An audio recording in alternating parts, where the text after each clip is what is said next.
हम बात करते हैं आकर्षण की एक अलग कला के बारे में। ये वो तरीका है जिसमें आप किसी से मंजूरी पाने के बजाय खुद पर महारत हासिल करके एक असली कनेक्शन बनाते हैं। अच्छा, कभी ये सोचा है कि मॉडर्न डेटिंग में अच्छे इरादे अक्सर काम क्यों नहीं आते?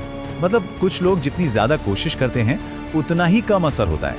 ये एक बहुत ही आम सी पहेली है ना? आइए इसके पीछे की वजह को समझते हैं। देखिए, यही है वो असली प्रॉब्लम। यहाँ एक बड़ी गलतफहमी है। हमें लगता है कि लगातार ध्यान देने से, महंगे गिफ्ट्स देने से बात बनेगी, पर होता क्या है? असल में इसका उल्टा असर होता है।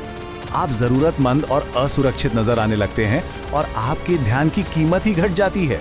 तो असली बदलाव कहाँ से आता है? बाहर कुछ करने से नहीं, बल्कि अपने अंदर की प्रतिक्रियाओं को कंट्रोल करने से। किसी भी मजबूत पर्सनालिटी की नींव यही होती है, इमोशनल कंट्रोल। चलिए देखते हैं ये है क्या। मैकियावेली की इस बात को जरा ध्यान से देखिए। जो पहले रिएक्ट करता है वो हार जाता है। ये बहुत गहरी बात है। असली ताकत तुरंत गुस्सा या बेचैनी दिखाने में नहीं, बल्कि शांत रहने में है। जो पहले रिएक्ट कर देता है ना, वो असल में अपना कंट्रोल खो देता है। तो ये स्टोइक संयम है क्या? ये एक तरह की काबिलियत है। मतलब बाहर चाहे जो कुछ भी हो रहा हो, अंदर से शांत रहना, बिना सोचे समझे जल्दबाजी में कोई इमोशनल रिएक्शन न देना, खासकर तब जब कोई आपको उकसाने की कोशिश करे। चलिए एक सिचुएशन लेते हैं। मान लीजिए किसी ने आखिरी मिनट पर डेट कैंसिल कर दी। अब एक आम रिएक्शन क्या होगा? गुस्सा, फ्रस्ट्रेशन, बार बार टेक्स्ट करके वजह पूछना। लेकिन स्टोइक रिएक्शन क्या है? बस एक शांत मैसेज, जैसे कोई बात नहीं, अपना ध्यान रखना, और फिर आप वापस अपनी जिंदगी में लग जाते हैं।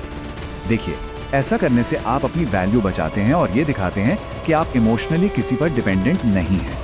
अब आते हैं अगले प्रिंसिपल पर। ये बहुत जरूरी है। बात ज्यादा कोशिश करने की नहीं है, बल्कि अपनी वैल्यू बढ़ाने की है। पीछा करने के बजाय ऐसा कुछ बने जिसे लोग खुद जानना चाहें। इस लाइन को समझिए।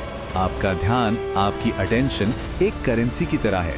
अब सोचिए, अगर आप इसे मुफ्त में बांटते रहेंगे तो क्या होगा? इसकी कोई कीमत नहीं रहेगी।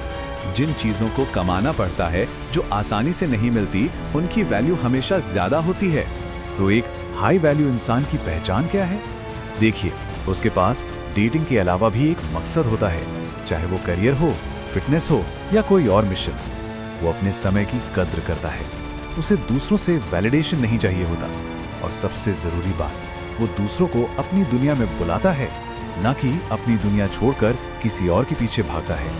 एक और बात, क्या आपको पता है कि बहुत ज्यादा प्रेडिक्टेबल होना, मतलब जिसका हर कदम पता हो, वो आकर्षण को खत्म कर सकता है। चलिए इस पर बात करते हैं कि थोड़ी सी मिस्ट्री, थोड़ा रहस्य बनाए रखना क्यों इतना जरूरी है। यहाँ देखिए, दोनों में कितना फर्क है।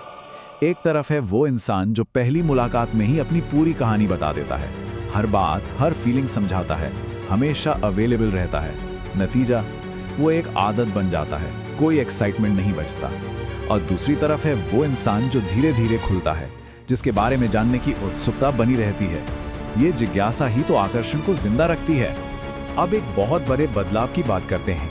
पैसिव होने से, यानी हर बात के लिए इजाजत मांगने से लेकर खुद पहल करने तक का सफर, एक आत्मविश्वासी लीडरशिप की तरफ। ये फर्क साफ दिखता है।